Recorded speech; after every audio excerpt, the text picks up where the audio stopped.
Light of wavelength lambda passes through two slits, S1 and S2.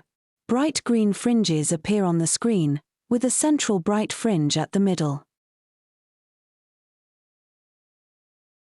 Bright fringes need a whole number of wavelengths, constructive interference.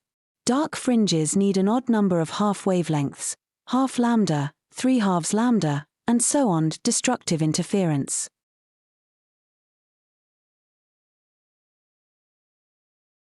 The path difference is delta equals S₂P minus S₁P.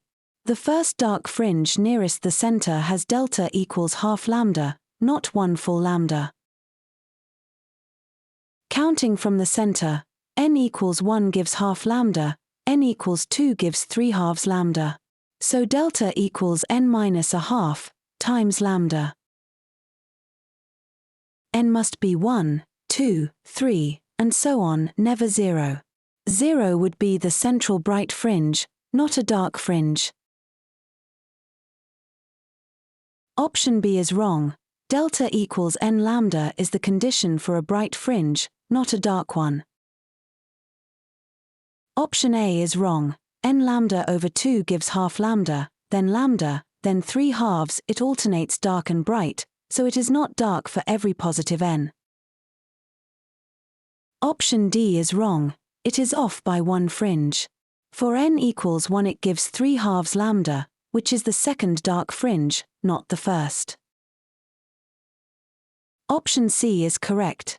N equals 1 gives half lambda, n equals 2 gives 3/2 lambda, a dark fringe for every positive n.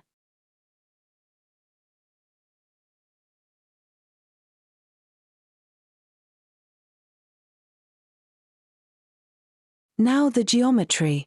Rays from S1 and S2 meet at point P on the first dark fringe, in the gap between bright bands.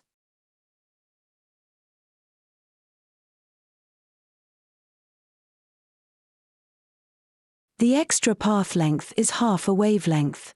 That half cycle means a crest from one slit meets a trough from the other, they cancel, giving a dark fringe. The second dark fringe above the center has delta equals 3/2 lambda. The trap in this question is the half wavelength spacing and how fringes are counted. The correct answer is option C.